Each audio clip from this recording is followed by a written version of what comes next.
Welcome to Aakash online classes. मैं हूं आकाश सिंह। देखिए, इंडियन कॉन्स्टिट्यूशन पढ़ने के बाद आज हमने सोचा है कि हम स्टार्ट करेंगे ज्योग्राफी, क्योंकि बहुत सारे लोगों की डिमांड थी सर कॉन्स्टिट्यूशन का तो बहुत सारा पार्ट हो गया है, तो क्यों ना कुछ और स्विच किया जाए। तो मैंने ज्योग्राफी का और स्टार्ट करने का सोचा है। उसमें आज जो हम पहला टॉपिक पढ़ने वाले हैं वो है द यूनिवर्स। ओके, देखिए बहुत एक इंपॉर्टेंट पार्ट जो है हम डिस्कस करेंगे यूनिवर्स, और उसके बाद सोलर सिस्टम, और फिर उसके बाद फिर हम आगे जाके बहुत सारी फिजिकल ज्योग्राफी के बारे में भी स्टडी करेंगे। तो जो भी सेशन ज्वाइन करें उसको शुरू से लेकर और एंड तक देखें, और हर एंड के सेशन में मैं आपको 4 से 5 कुछ ऐसे क्वेश्चंस बताऊंगा जो कि डायरेक्ट आपके पेपर में पूछे जा चुके हैं, और रिस्पेक्टिव पेपर्स हैं लाइक एसएससी और सिविल सर्विसेज में पीएचसी, और उसके बाद फिर रेलवेज में डायरेक्ट ये क्वेश्चन जो है हमारे पास देखने को मिलेंगे। ओके, तो एंड से स्टार्टिंग से लेके एंड तक पूरा वीडियो देखिए, इसमें आप पाएंगे कि आप काफ़ी यूजफुल इन्फॉर्मेशन जो है वो गेन कर चुके हैं। तो देखिए, अब हम स्टार्ट करते हैं यूनिवर्स। तो सबसे पहले बात करते हैं कि आखिर यूनिवर्स है क्या। इसको हम हिंदी में क्या कहते हैं? ब्रह्मांड। क्या कहते हैं? ब्रह्मांड। ओके, ब्रह्मांड। अब ब्रह्मांड जो है उसमें क्या क्या चीज आती है, तो देखिए वो सब जिनको अपन जानते हैं, मीन्स जिनकी अपन हमेशा बातें सुनते हैं या फिर जिनके बारे में अपन पढ़ते हैं। सबसे पहले एक तो स्पेस, और दूसरा अपना एटमॉस्फेयर। ओके, अब ये इतना ब्रॉडली क्लासिफाइड हो चुका है कि स्पेस के अंदर वो सारी चीज़ें, means everything which belongs to galaxies, stars, dust particles और प्लैनेट्स, और भी कोई हेवनली बॉडीज जो भी अपन देखते हैं।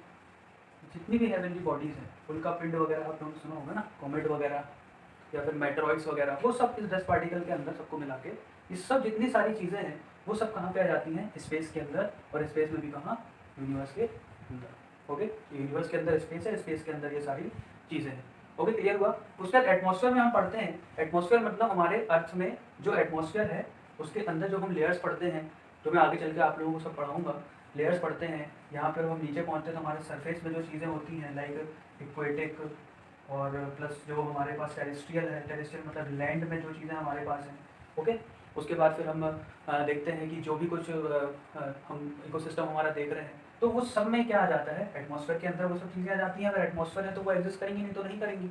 ओके, तो ये सब जो है ब्रॉडली क्लासीफाई हुआ है किसके अंदर? यूनिवर्स के अंदर। ठीक है, तो ब्रह्मांड में वो सारी चीज़ें आ जाती हैं जिनके बारे में हम हमेशा बात करते हैं या डिस्कस करते हैं। ओके, तो आई होप ये क्लियर होगा, ब्रॉडली क्लासीफाई किया है तो स्पेस और एटमॉस्फेयर। ओके, तो universe is the totality of everything which contains every physical matter.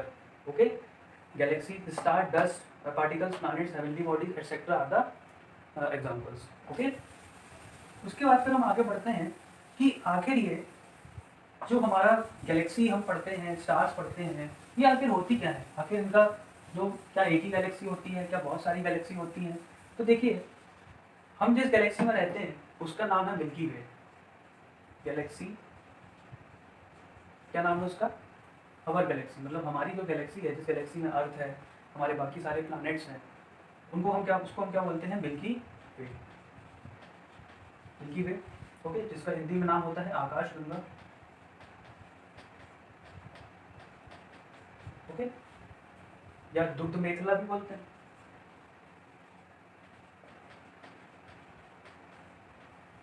Sorry, इसको हम दुग्ध मेखला बोलते हैं, और ये हमारे आकाश गंगा गैलेक्सी को हिंदी में आकाश गंगा बोलते हैं। ओके, तो दुग्ध मेखला जो है वो हमारी मिल्की वे हमारी गैलेक्सी है। ठीक है, ओके, क्लियर हुआ। अब सवाल ये क्वेश्चन उठा कि क्या एक ही गैलेक्सी है? तो नहीं, there are billion of galaxies. There are billion of galaxies. तो सबसे पहले देखिए गैलेक्सी होती क्या है। तो galaxy is which contains stars, planets, या फिर और जो कॉमेट, या फिर अपन जो मैटर वगैरह पढ़ते हैं। एक गैलेक्सी के अंदर बहुत सारे स्टार्स हो सकते हैं, प्लैनेट्स हो सकते हैं, कई सारे कॉमेट्स या मैटर हो सकते हैं। तो ये जो गैलेक्सी है ये सब कंटेन करती है। अब हमारी जो गैलेक्सी है वो जनरली किस शेप की है? Spiral in shape. किस शेप की है? Spiral in shape. और हमारी गैलेक्सी में या किसी भी गैलेक्सी में जो एवरेज स्टार्स होते हैं किसी भी गैलेक्सी में, वो होते हैं 10⁻11। देखिए ये याद रखिएगा फिगर, ये शायद पेपर में पूछ सकता है। तो 10⁻11 स्टार्स किसी भी गैलेक्सी में हो सकते हैं। तो एक ये भी पता चला होगा कि ऐसी कितनी गैलेक्सीज हैं। तो देखिए यूनिवर्स में अभी तक जो एस्टिमेट हमारे सामने आया है वो आया है कि 10⁻11 गैलेक्सीज जो है वो अभी तक फाउंड हो चुकी है या है। देखो आप लोगों को कितनी गैलेक्सीज हैं अपने पास, 10⁻11 गैलेक्सीज, और सभी में 10⁻11 स्टार्स हैं। तो बताइए कितने हुए टोटल स्टार्स, 10⁻11 का स्क्वायर मीन्स 10⁻22। इतने स्टार जो है हमारे यूनिवर्स में है। ठीक है, अप्रॉक्सीमेट डाटा है, जो साइंटिफिक डाटा है हमारे पास वो ये है। अब इससे कम ज़्यादा भी हो सकता है, पर जो एवरेज जो हम जानते हैं वो ये है। ओके, कि इतने तो होंगे 10⁻22 स्टार्स। क्लियर हुआ आप लोगों को। तो हमारे पास गैलेक्सी के अंदर हमने पढ़ा कि गैलेक्सी के अंदर वो सारी चीज़ें आ जाती हैं जब हम पढ़ते हैं स्टार्स, प्लैनेट, कॉमेट और मेटेओर। अब देखिए प्लैनेट्स की जो संख्या है या जो इनकी वैल्यू है ये कम ज़्यादा हो सकती है। जैसे अपने जो गैलेक्सी में कितने प्लैनेट्स हैं, 8 प्लैनेट्स हैं। ठीक है, तो हर गैलेक्सी के अपने अपने कुछ प्लैनेट्स हो सकते हैं कम ज़्यादा, पर स्टार्स की जो वैल्यू है वो समवॉट जो है वो फिक्स है, वो कितनी है, 10⁻11। क्लियर हुआ आप लोगों को। अब देखिए ये गैलेक्सी या फिर ये इस चीज़ का फॉर्मेशन कैसे हुआ है, तो देखिए ऐसा माना जाता है कि एक थ्योरी है। कौन सी थ्योरी है, उस थ्योरी का नाम है बिग बैंग थ्योरी। क्या नाम है, big bang theory. Big bang theory. और इस थ्योरी का कहना है कि एक बिग बैंग मतलब कि एक होना चाहिए कि एक कुछ एक्सप्लोजन हुआ था, गैलेक्सीज का अपना जो है वो एक्सपांशन हुआ, तो उसको बोला गया बिग बैंग। और बिग बैंग की ही थ्योरी, ओके, जो किसने दी थी, एब जॉर्जेस लेमार्टे। ये थ्योरी दी थी किन्होंने, एब जॉर्जेस लेमार्टे ने। कौन सी थ्योरी, बिग बैंग थ्योरी। और उन्होंने समझाया था इस थ्योरी में कि 15 बिलियन ईयर्स अगो, कितना, 15 billion years ago big bang हुआ था। बिग बैंग मतलब कि कुछ एक्सप्लोजन टाइप का समझ सकते हैं या फिर कुछ एक्सपांशन टाइप का समझ सकते हैं। तो वो एक क्या हुआ था, एक बिग बैंग हुआ था, और उसी के 5 बिलियन ईयर के बाद, मतलब उसी के बाद 5 बिलियन ईयर के बाद किसका फॉर्मेशन हुआ, गैलेक्सीज का। तो हमारी जो गैलेक्सी है वो कितनी पुरानी है, सिर्फ 5 बिलियन ईयर्स अगो। तो ये हुआ गैलेक्सी का फॉर्मेशन। उसके बाद क्या हुआ, फिर गैलेक्सी बनना स्टार्ट हुई, वो एक्सपांड हुई, और ज़्यादा एक्सपांड हुई। तो ऐसे में क्या हुआ, यूनिवर्स भी और बढ़ता चला गया। और जैसा कि आप सब जानते हैं, करंट अफेयर्स में आप पढ़ते ही होंगे कि यूनिवर्स जो है अपने आप को क्या कर रहा है, एक्सपेंड कर रहा है, मीन्स और बढ़ता ही जा रहा है। ठीक है, तो ये गैलेक्सी ऐसे फॉर्म हुई। क्लियर हुआ आप लोगों को। तो ये बिग बैंग थ्योरी किसने दी थी, एब जॉर्जेस लेमार्टे। क्लियर हुआ। तो इनने अपनी थ्योरी में कहा था, बिग बैंग थ्योरी में, कि जो भी हमारे पास गैलेक्सी ले लीजिए, स्टार ले लीजिए, वो सब एक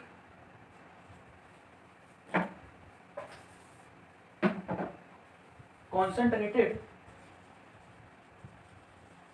लम्प्ड प्री वेवल एटम के फॉर्म में, concentrated lumped pre Wavell atom के फॉर्म में है। अब देखिए इसका मतलब क्या है। उनका कहने का मतलब ये था कि हमारे स्पेस में जैसे कि स्टार्स हैं, प्लैनेट्स हैं, दूसरी हेवनली बॉडीज हैं, वो सब जो फॉर्म हुई हैं वो छोटे छोटे एटम से मिलके फॉर्म हुई।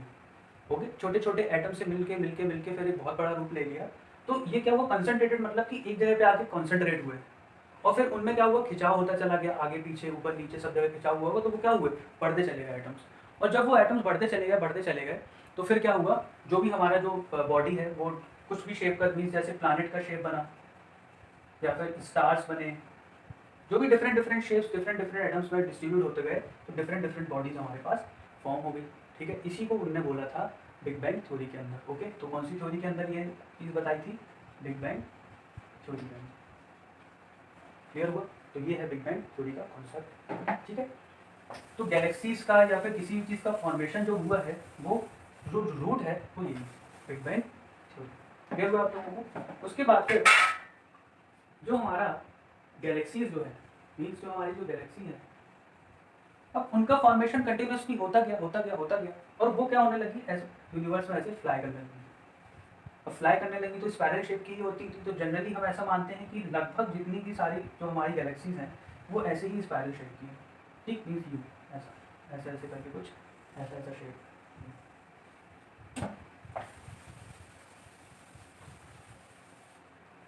ऐसा शेप, यू ऐसा स्पायरल ऐसा होता है, आपने देखा होगा, ओके, यूँ ऐसा शेप। अब ये शेप जो है थोड़ा डिस्टॉर्टेड भी है थोड़ा सा, तो ये शेप जो है इसको हम बोलते हैं स्पायरल शेप। तो ऐसा माना जाता है कि लगभग सारी जो गैलेक्सीज हैं वो इसी स्पायरल शेप्स की हैं, ओके, तो ऐसे फॉर्मेशन हुआ गैलेक्सीज का। क्लियर हुआ आप लोगों को? उसके बाद फिर हम आते हैं स्टार्स पे कि आखिर स्टार्स किसको बोलते हैं, स्टार्स क्या चीज़ होती है। तो देखिए स्टार्स जो होते हैं, स्टार्स, उनकी कुछ प्रॉपर्टीज होती हैं। जैसे पहले तो इनका फॉर्मेशन कैसे हुआ है, तो देखिए जितने भी डस्ट पार्टिकल थे, clumps of dust particle,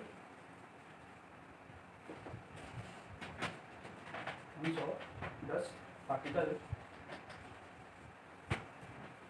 comes nearer to each other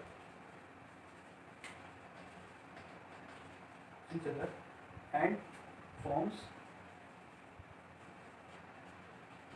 stars, या come together, ऐसा लिखना चाहिए, come together। तो क्या हुआ, क्लम्स ऑफ डस्ट पार्टिकल मतलब कि एक गट्ठा, बोला चाहिए गट्ठा, एक छोटा छोटा सा ऐसा डस्ट पार्टिकल से जितना भी अमाउंट का डस्ट पार्टिकल्स वो इकट्ठे हुए, और इकट्ठे होते होते होते उन्होंने क्या किया, पास आते गए तो क्या फॉर्म हो गए, स्टार्स। अब इनकी जो प्रॉपर्टीज है वो क्या होती हैं कि इनके पास एक तो खुद की लाइट होती है, they have their own light, ठीक है, they have their own light, इनकी खुद की लाइट होती है। क्या प्लानिट की खुद की लाइट होती है? नहीं होती ना, पर स्टार्स की खुद की लाइट होती है। सन क्या है, एक स्टार है, उसकी खुद की लाइट है, और उसी की लाइट के कितने सारे हम जो है एप्लीकेशन यूज़ कर रहे हैं, सोलर एनर्जी जिसको हम बोलते हैं, तो स्टार्स की खुद की लाइट है। और जो ये बने होते हैं, they are made up of hot burning gases, they are made up of hot burning gases, ये जो बहुत गर्म गैसेस होती हैं, जलती हुई गैसेस जो कि मूव करती हैं बहुत हाई इंटेंसिटी से, तो वो क्या होती हैं, आपस में क्या फॉर्म कर लेती हैं। अब देखिए इसी हॉट बर्निंग गैसेस के कारण इनमें क्या आई है, लाइट आई है, क्योंकि जैसे ही हॉट बर्निंग गैसेस क्या होंगी, एक दूसरे से टकराएंगी तो ब्लास्ट होगा, और ब्लास्ट करने के बाद जो चीज़ का फॉर्मेशन होगा वो क्या कहलाएंगे, स्टार्स। अब देखिए ये जो टुगेदर आते हैं ना, ये किस कारण से आते हैं, बाय थ्रू ग्रेविटी या ड्यू टू ग्रेविटी। एक चीज़ और ऐड कर लीजिए, ड्यू टू ग्रेविटी। तो clumps of dust particle come together due to gravity and form stars, okay. अब बोलेंगे स्पेस में ग्रेविटी कहाँ है, तो देखिए है स्पेस में ग्रेविटी, क्योंकि जो हमारी सारी हेवनली बॉडीज़ हैं, लाइक स्टार्स है, अर्थ है, प्लैनेट है, अपन पूरा जब सोलर सिस्टम पढ़ेंगे, अगर उनका मोशन जैसे हम देख रहे थे आज से 5 बिलियन ईयर्स पहले जो चल रहा होगा वही आज भी चल रहा है, और ये कभी डिस्टर्ब नहीं होता है। कभी ऐसा होता है कि आज जो है मार्स, अपन मार्स के पास चले गए और मार्स अपनी जगह पे आ गया, अपन मार्स की जगह पे, ऐसा होता है कि नहीं, ये अरेंजमेंट जो है ये सालों से ऐसे ही चल रहा है। क्यों? क्योंकि एक प्रॉपर ग्रेविटेशन फोर्स उनके बीच में है, तो ये ग्रेविटेशन फोर्स जो है कभी डिस्टर्ब नहीं होता है, ओके। तो ये ग्रेविटी तो है, स्पेस में भी ग्रेविटी तो है, पर उतनी नहीं है जितना कि जैसे कि अपने अर्थ में है, अपन ऊपर जाते हैं तो नीचे जाते हैं ड्यू टू ग्रेविटेशनल फोर्स, हाँ उतनी नहीं है। पर ये कहना कि अर्थ में ग्रेविटी, मतलब स्पेस में ग्रेविटी नहीं है, ये तो नहीं मान सकते ना। स्पेस में ग्रेविटी कैसे नहीं, अगर ग्रेविटी नहीं होती, ग्रेविटेशनल फोर्स नहीं होता, तो सारे प्लैनेट्स एक दूसरे को प्रॉपर फोर्स इतना कैसे देते कि वो एक दूसरे का अरेंजमेंट जो है वो सही से कर सकते। और अगर ज़रा सा ग्रेविटी अगर डिस्टर्ब होती, तो सन का मास तो इतना बड़ा है, और हमने एक चीज़ पढ़ी थी कि जो ग्रेविटेशनल फोर्स होता है वो डायरेक्टली प्रोपोर्शनल होता है मास के प्रोडक्ट से, और इन्वर्सली प्रोपोर्शनल होता है उसके स्क्वायर के डिस्टेंस से। तो जिसका मास ज़्यादा होगा वो तो ग्रेविटेशनल फोर्स ज़्यादा लगाएगा ना। तो अगर ऐसा होता तो अभी तक तो हम सब सन के अंदर होते, क्योंकि वो तो सबसे ज़्यादा फोर्स लगाता हमारे ऊपर इस लॉ के हिसाब से। तो ग्रेविटेशन फोर्स तो है, पर उतना लेवल का नहीं, या फिर वो इतना ज़्यादा डिस्ट्रीब्यूटेड है कि वो मतलब कि नॉर्मल जब कोई स्पेस पे जाता है तो समझ में नहीं आता है। क्लियर हो रहा है आप लोगों को? तो ये थोड़ा मैंने साइंटिफिक जो है आपको बात। तो देखिए हमारा सेशन आज यही तक था, तो यूनिवर्स भी यही तक था। यूनिवर्स में कुछ ज़्यादा और ज़्यादा आप लोगों को पढ़ने की ज़रूरत नहीं है। जो चीज़ें मैंने आपको बताई आप उसी को थोड़ा सा अच्छे से पढ़ लीजिए, तो आपके किसी भी कॉम्पिटिशन के लिए वो प्रिपेयर हो जाएगा, ओके। उसके बाद अब देख लेते हैं कुछ इंपॉर्टेंट क्वेश्चंस, ओके। देखिए ये इंपॉर्टेंट क्वेश्चंस आपके पास डायरेक्टली जो है पेपर्स में आपको देख सकते हैं, क्योंकि मैंने जो ये क्वेश्चंस निकाले हैं ये किसी ना किसी पेपर में आए हुए हैं। Okay clear. तो सबसे पहला क्वेश्चन जो है वो ये है कि which is the nearest galaxy, which is the nearest Galaxy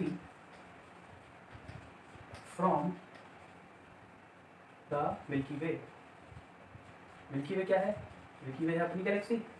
तो अपनी गैलेक्सी से सबसे पास में कौन सी गैलेक्सी है? तो इसका आंसर क्या होगा? सोचिए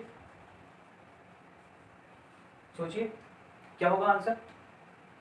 इसका आंसर होगा जो सबसे नियरेस्ट गैलेक्सी अभी तक जो फाउंड हुई है उसका नाम है एंड्रोमेडा। क्या नाम है? एंड्रोमेडा।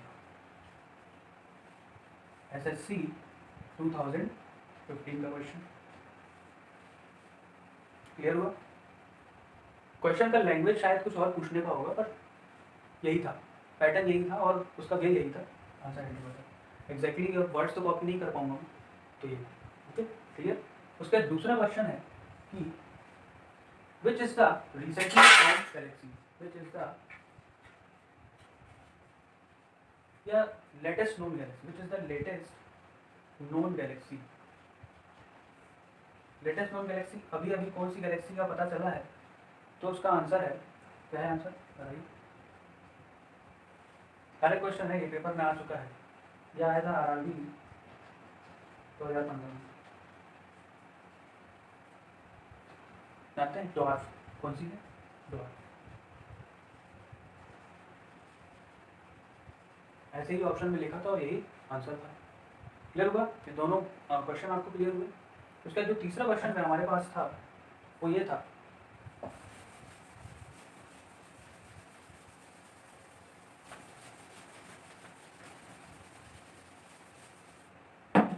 जो नियरेस्ट स्टार है, which is the nearest star from us after sun. RRB 2015 direct question था कि which is the nearest star from us after sun. मतलब सन के बाद ऐसा कौन सा स्टार है जो हमारे सबसे नज़दीक है या नियरेस्ट है? तो उसका आंसर क्या था जानते हैं? सोचिए क्या होगा आंसर? आप सबने नाम सुना है, मैं तो जानता हूँ आपको जो भी तैयारी कर रहे हैं वो इस नाम को बहुत सुने होंगे। तो उसका आंसर है प्रॉक्सिमा सेंचुरी। क्या नाम है? Proxima Centauri. और इसकी लाइट हम तक पहुंचने में जो टाइम लगता है, ये एडिशनल मैं बता रहा हूँ, the time to reach its light on earth, earth तक इसकी लाइट पहुंचने में जो टाइम लगता है वो लगता है 1 साल, 2 साल, 3 साल, 6 महीने, या फिर 4 दिन, 2 दिन, 1 घंटा, 4.3 ईयर्स। Okay 4.3 years. अभी एकदम ही अनएक्सपेक्टेड डाटा जो मैंने आप लोगों को बताया, पर 4.3 ईयर्स लगता है इस प्रॉक्सिमा सेंचुरी की लाइट अर्थ के सरफेस पे पहुंचने के लिए। मतलब सोचिए कि और कितने दूर दूर स्टार हैं, उनका प्रकाश तो कभी हमारे अर्थ पर पड़ता ही नहीं होगा, जब पड़ता भी होगा तो 10-10, 20-20 साल लग जाता होगा आने में। तो सबसे पास में कौन से हैं? Proxima Centauri. क्लियर हुआ आप लोगों को? तो ये था हमारा चौथा क्वेश्चन। अब देखिए यूनिवर्स से रिलेटेड एक जो सबसे इंपॉर्टेंट क्वेश्चन है, जो अभी रिसेंटली शायद 2016 PSC का क्वेश्चन है, जहाँ तक मैं याद कर पा रहा हूँ, या फिर PSC मतलब शायद UP PCS, जहाँ तक मुझे याद आ रहा है। तो क्वेश्चन था कि study of universe, study of universe को क्या कहते हैं? ठीक है, कई सारे ऑप्शन थे, A, B, C, D, 4 option थे।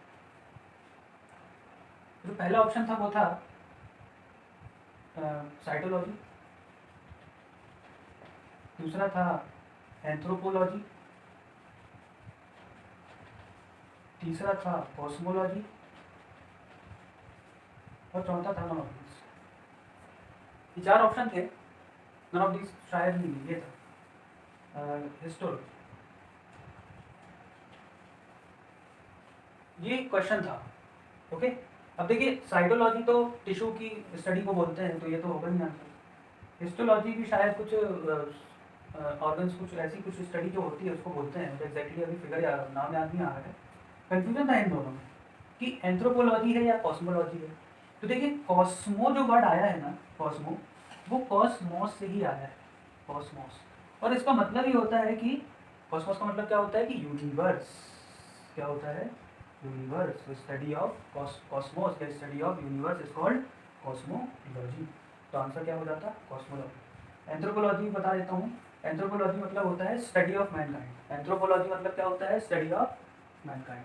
Anthropology, study of Mankind,